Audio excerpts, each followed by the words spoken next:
So hi everyone, welcome to the EIC's Wellbeing talk. We've got Michael, who's a case manager here at the EIC. Very excited to hear you talk, Michael. Obviously we work closely together, so you know everything about this topic and more. So hand it over to Michael. Hi guys, I'm Michael. I've been working with EIC for about 6 months. I have quite a long career in mental health and I volunteered to do this talk. I'm a bit nervous now, I'm not sure why I did that, but here goes. So I just wanted to talk about Pride Month, and I think Pride Month gets confused for a lot of people drinking and partying, or actually it's a lot about identity and inclusion. So I will be talking about kind of my own personal story, a bit about what I've seen in mental health services and how we can support a more inclusive workplace. So if anyone kind of feels like something comes up for them, it's okay to check out, it's okay to ask questions. Also, the welfare team at EIC are happy to support people. So I'm going to talk about Pride Month. I have got a few notes, so I might just be looking away a few times. So Pride Month, today it's about celebrating and enjoying the fact that we can all be different. But originally it was from a place of activism around people who weren't being seen. So Pride Month started with Stonewall in 1968. Like I said, it began as a protest for activism about being able to be more visible as the gay community. For me, Pride was difficult growing up. I am 40 now. I grew up in the kind of late 80s, early 90s. So I remember feeling different around about the age of 9 years old, which was quite a struggle back then. No one kind of understood. There was no really thoughts about young people expressing being gay or different. So I think one of the reasons I struggled the most with coming out and identifying as gay and finding a community that accepted me was other people's attitudes. So people not being able to understand what I was going through. There was no support with like-minded people. People didn't want to accept a young boy was starting to feel different and maybe gay. So it kind of, I had a real struggle. So I had quite a lot of traumatic events happen to me. And I think it was directly linked to the fact that I was gay and I had nowhere to go and nowhere to feel belonging or a sense of community. So I ended up in foster care, which again, I feel like there was a lot of opportunities where people could have supported me, understood me, and tried to give me that sense of belonging, but it just wasn't there. There was a lot of there was still a lot of thoughts of being gay was a mental health disorder. It only just been decriminalized, so there was a lot of fear around, I think, accepting people and understanding people. So for me, identity, when I finally realized I was gay and different to most people, it changed from not understanding it, but then from a fear. I had a massive fear of being judged. I felt like I spent time hiding myself from other people, which was difficult, which caused me, I think it caused a lot of my own mental health problems when I was younger. So I struggled with self-harm. I struggled with drugs and alcohol growing up. And it was all coming from a place of wanting to be around people who might accept me. So I ended up getting accepted by groups that wasn't probably so healthy for me. Sorry, just give me a second. So yeah, so I've got a little story about when I did feel accepted. So I was 15 years old I had just got out of long-time foster care and was living back with my birth family, and I had gone to a new school. I was really not coping very well with just life, being accepted. Again, I'd gone to a new place around new people where I felt like I needed to come out again. And there was one teacher who kind of saw this in me and supported me a lot. He made me go to do work experience at an old people's home. And what happened there is I was doing like every Wednesday, and there was a little old lady named Cora. I can say her name because it's a long, long time ago. And she, although I didn't tell anyone I was gay, but she saw it in me, I think. And she took me aside one day and just said to me, "It's okay." I think looking back, she was probably a lesbian. She was an unmarried woman who hadn't had children, who probably didn't come out, but just that feeling of acceptance really started my journey of accepting myself. So then from that, I kind of did a lot of self healing, a lot of therapy. I have spent 25 years in healthcare, and the gay community or the LGBT plus community are massively affected by mental health. There is a lot of still a lot of prejudices and people where they're not accepted, especially when people have more diverse needs, so have got a mental health or they've got a learning difficulty or they've got ADHD, then it seems to their sexuality, their identity, their sense of belonging seems to get forgotten, which I see quite a lot in healthcare. I think one thing for me, after working in mental health for a long time, trained as a therapist, I think it's not about gender, it's not about sexuality, it's about we're all human first. And I kind of wrote something that I will read out. Um, so one thing I've learned through life and my own experiences is that at the end of the day, we're all human beings first. We all have similar wants and feelings. We want to feel safe, we want to feel respected, valued, and a sense of belonging. People may have different identities, backgrounds, beliefs, and experiences, gender or sexualities, and you may not always fully understand other people's journeys. But inclusion is not about forcing everyone to think the same. It is about recognizing others and their humanity. And I think that's what I found through my work, through my experiences. It doesn't really matter about your gender and your sexuality. It doesn't really matter if you agree with it or if it's something you would do. It's about seeing each other as human beings. So I wanted to talk a bit about kind of inclusion and the language we use in workplaces. So EIC do some training around equality, diversity, and inclusion, which is really good. So why does inclusion matter? So inclusion matters a lot, especially we talk about it around Pride Month and we start bringing out all the policies and all the posters about inclusion and about acceptance. But actually, it should be in our everyday life. We should be using it in our workplaces.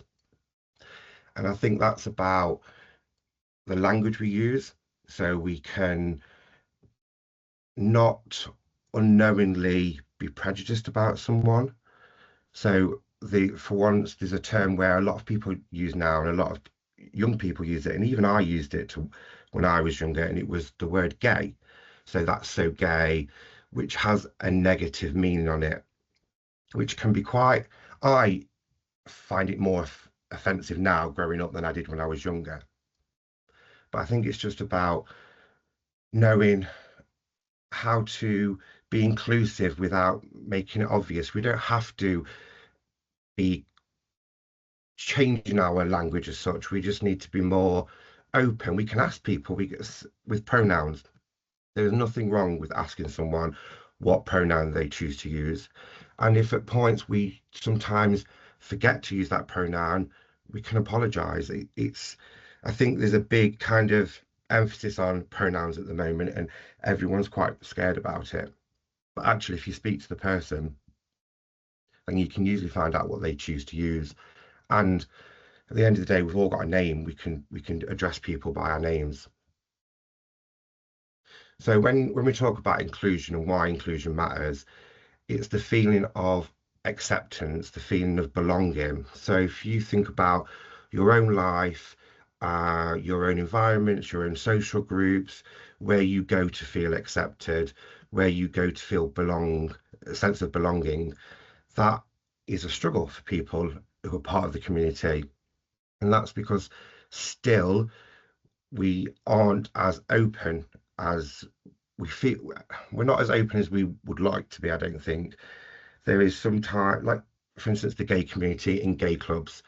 I grew up with a big gay community when I was younger, and there was a lot of kind of places we could go, drink, socialize.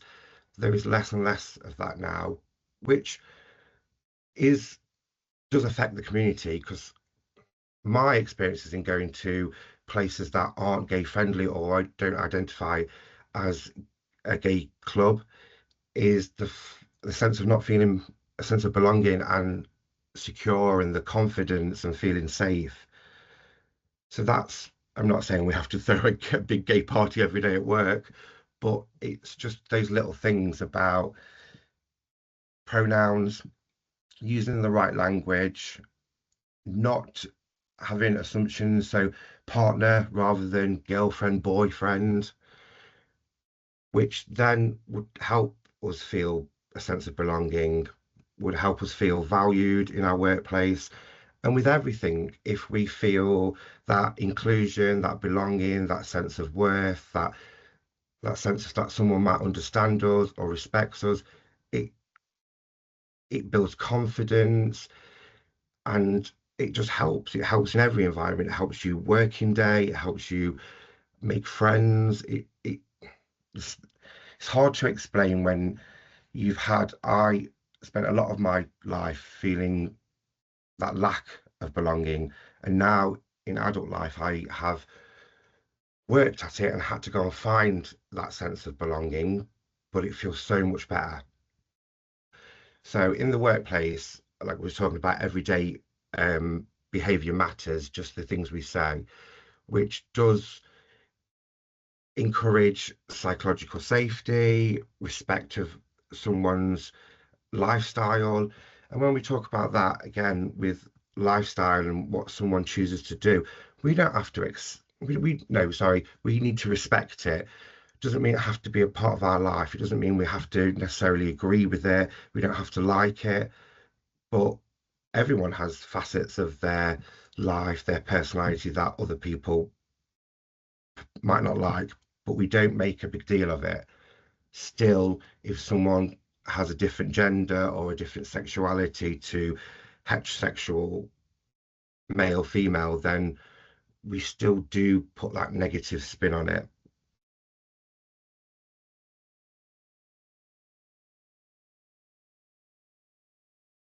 So again, it's just about small actions. It's not that we have to start a campaign in every workplace and have a champion um, and start loads of posters and workshops. We just need to make make an environment where people can feel included and accepted for who they are, and it doesn't need to be a massive deal.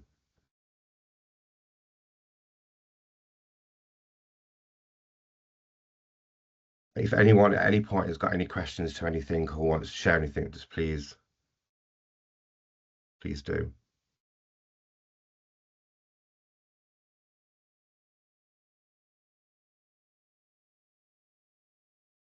So I wanted to kind of talk through like a reflection exercise. So it's just taking a few minutes, thinking about a place or a time in both situations where you felt you didn't belong, you've been excluded for a reason about yourself, so about your personality, maybe the way you look, the way you dress, your views, your religion.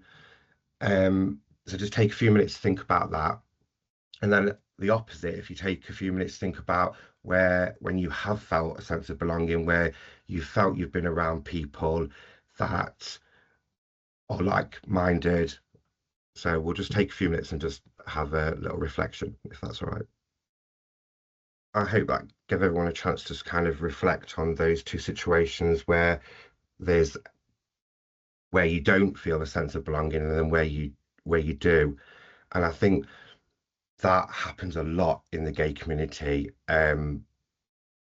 without a lot of the other communities knowing about it.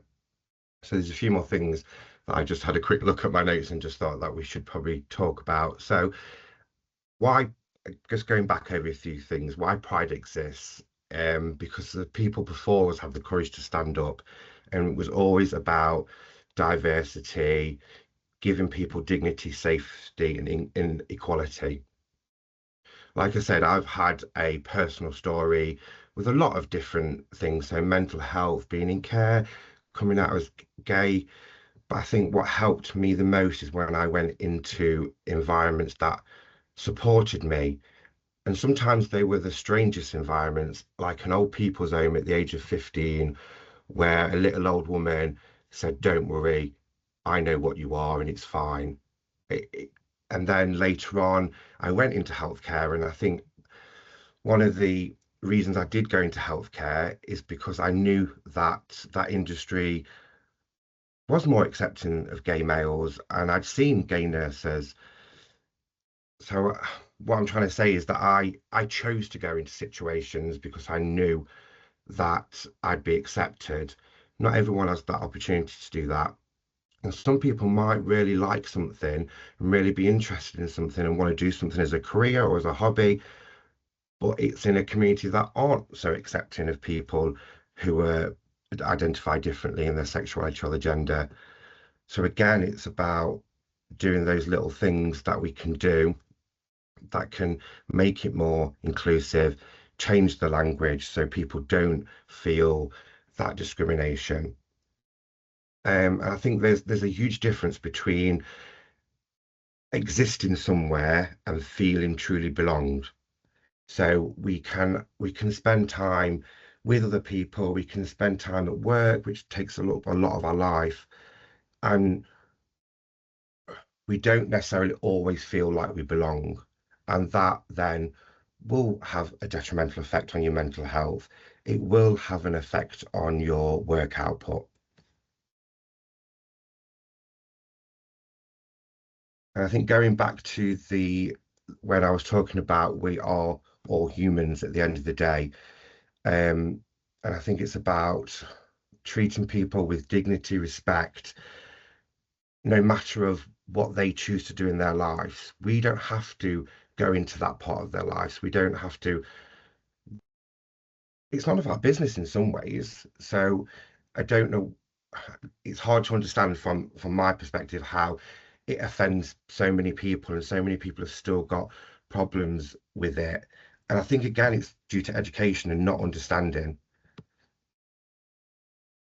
So in talking about acceptance, acceptance doesn't mean we have to be identical, doesn't mean we have to like the same things to be able to accept somebody else's likes and dislikes or the way they choose to live their life. So when we talk about acceptance and when we talk about in a therapeutic way, we talk about it being just a space where we can offer someone judgment without exclusion.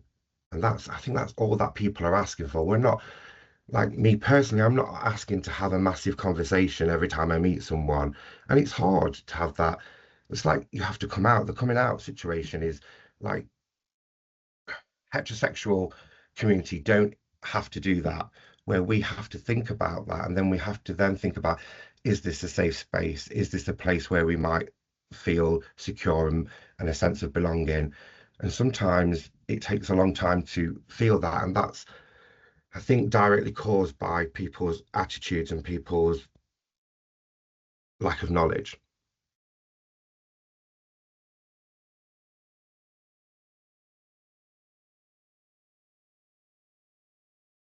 Go back to this bit. So why is it so important in the workplace? Because we spend most of our time there. We spend people who have full-time, well, any career, you spend a lot of time with those people in that space, in that environment. That's where you're expected to do a lot of the things you might be good at. You might you're there to earn money, so you're there to give a service to get paid back for it. But then if you don't feel a sense of belonging, if you don't feel included, then it's going to be even more difficult for you to use that work.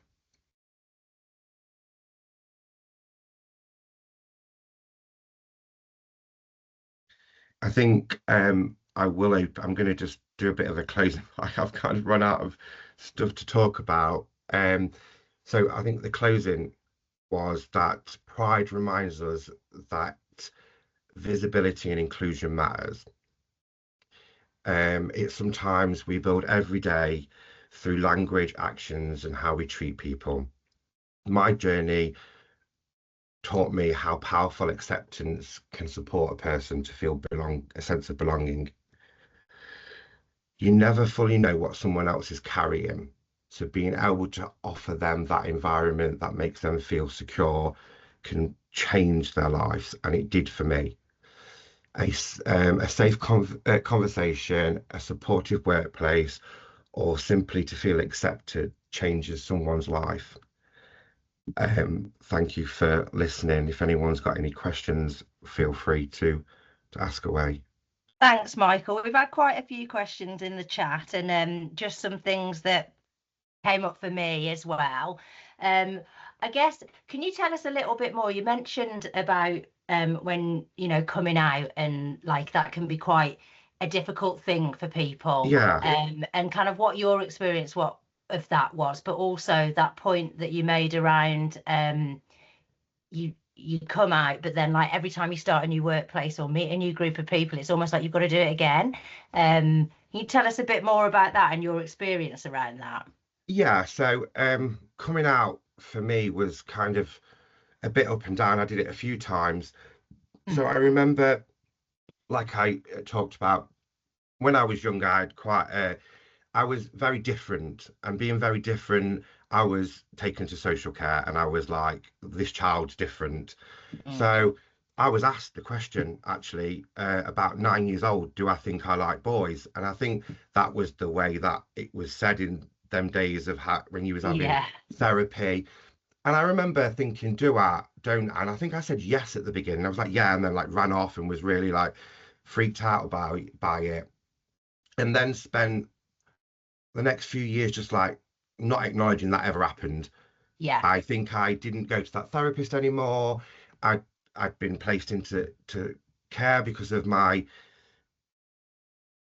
I was just out of control because I had nowhere to feel Yeah. a Safe sense of or belonging. Yeah. mm, So then I came out again when I was 14. I made mm, some really close friends who were also came from a trauma background at school.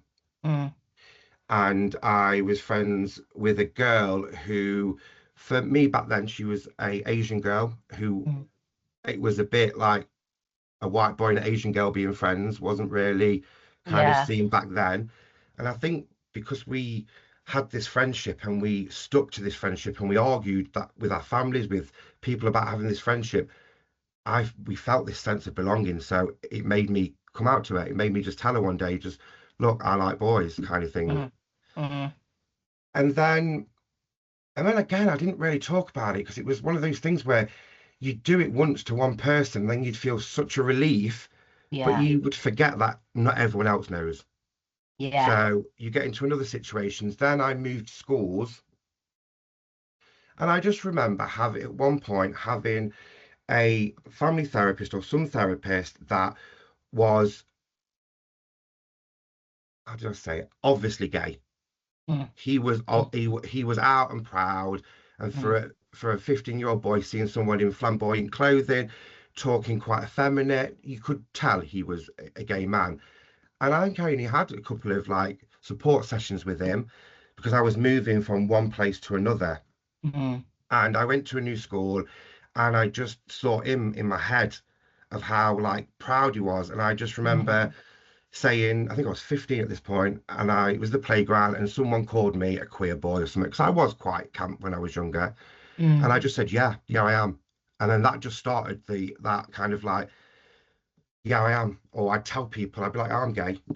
Yeah, that was your kind of moment where it's like, this is who I am. Yeah. And yeah. But then Oh, but it was really easy. I think it was so much easier back then than it is now as an adult. I worry more about it now as a fully functioning adult that has done a lot of work on myself, but still I have those moments where I'm like, oh God, I'm going to a new group of people. When I joined the EIC, it was like the first Teams Day together. It was like, well, how do I say this? Sometimes I think, do I just say it out? Do I just say I'm gay? That's a bit weird. That's a bit, hi, I'm yeah. Michael, I'm gay.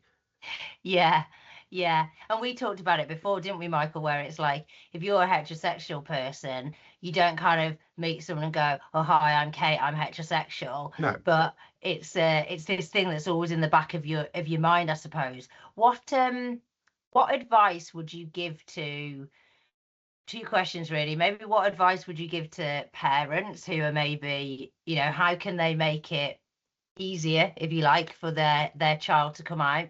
But then also, what advice would you give, like practical things for people on this call who will have new people joining their teams and things like that, and how you can make that again easier, or not even make it a thing, right? So maybe the parents first. I think for the parents, I think it's just as long as you're a parent who's willing to accept it, Yeah. I think that you should just outright ask. You should start a conversation of it's okay. You like, and the child will know. The child will know if you're okay around because of the language you'll have used growing up. Yeah. You know if your parents are homophobic. Mm. So I think just being able to have that open conversation with a child and but be educated when you have that conversation. I think as a parent is going. There's lots of charities that that'll give you advice on it. I think going in and not asking questions like certain questions are off limit, like Mm. sex and sex and that part of it doesn't need. You're coming out. You're talking about who you are as a person and who you might fall in love with. I think too often we think about the act of being two gay men where that's not. Yeah. It's not the topic of the conversation. So I think Yeah. talking to your child with acceptance, giving them that sense of belonging and open conversation where you can talk about it freely. Yeah. And I suppose you touched on it in the talk around kind of like creating these safe environments in a workplace, which can be very difficult. In our industry it's very male dominated. It can be quite that people aren't great at reaching out anyway when they're struggling with things. But I guess, would you agree that one of the key things is someone doesn't need to start or come and tell you that, oh, by the way, I'm gay, but actually you as a person need to be aware that anyone in that room could be, Yeah. and think about the language that you're using, and as you say, not use the word gay in a derogatory way, and to take the mick out of someone and things like that. So I guess one of our messages to people is that you as an individual, I think someone put a comment, Natalie, around there's not enough training around equality, diversity and inclusion, and it's not spoken about enough. And we're fully aware of that as well. And we do a lot of training on that, and we have a course all around that. But I guess even you as even if your company is not necessarily doing that, you as an individual can just be a bit more aware of the language that you're using and how you talk about things. Yeah, and I think that goes back to like the diversity, equality, and inclusion because, like I was trying to say, and take away the fact that we're calling it pride and it's about people who have sexuality and gender. We're all human beings. Yeah. And that's what it is. We all should respect each other as a human being. We should feel valued as a human being. There's lots of things that I don't agree with. I don't agree with other people's lifestyles. I might not like people's activities they choose to do, but I won't exclude them from something for it. And I think again with those words, it's like, but using partner, there's no shame in using partner rather than boyfriend or girlfriend. I mean, now saying girlfriend and boyfriend sounds a bit weird to me as an adult anyway. I choose to use partner, but just Yeah. that, because it's that assumption. Because then, as soon as someone says to me, "Oh, your girlfriend or your wife," then I'm like, oh, I've got to do it now. That's Now it. you've got I've to do got to it. say that. I've got to say, actually, no, I'm gay. Yeah. Yeah. And where I don't might not have wanted to do it, that I might not have felt safe. But Mm. if someone just says, "Oh, your partner," then I can just say, "Yeah, I've got a partner." Mm. Yeah. And Yeah. like you said, those words around, if you're going to go into a work environment where you said it's dominated by males, if there's a work environment where they're just using their words like gay for a negative, then people aren't going to feel like they can come out in that situation. It's not going to feel safe for them. No, exactly. We've got another question. So, do you feel like it has got easier to show up as a gay man in recent years versus previously? Are people more accepting? Yeah. How do you feel? I think yes and no.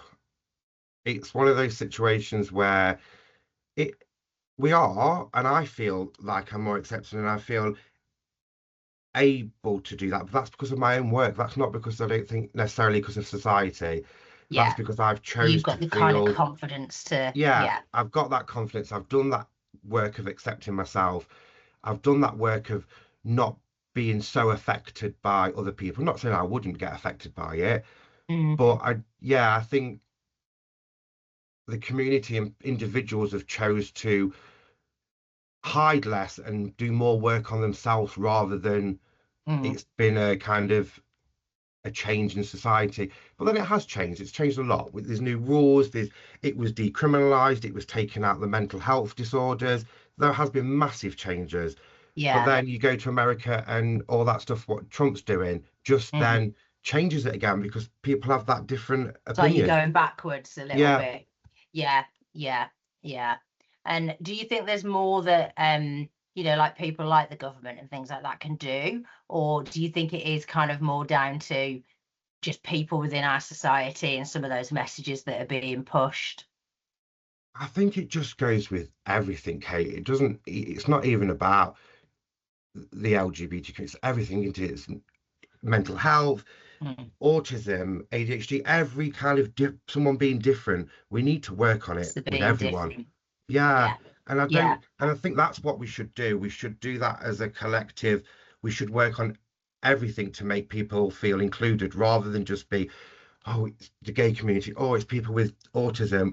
It's everyone. it's everyone. Yeah, Yeah, yeah. And back to your point, we're all just human. yeah. Um, Someone has asked, how can we advocate for more inclusive spaces? All right. Again, this is what in what sense? Does that mean a space just for that kind of community? I'm not sure. Ezra, can you elaborate? Oh, that's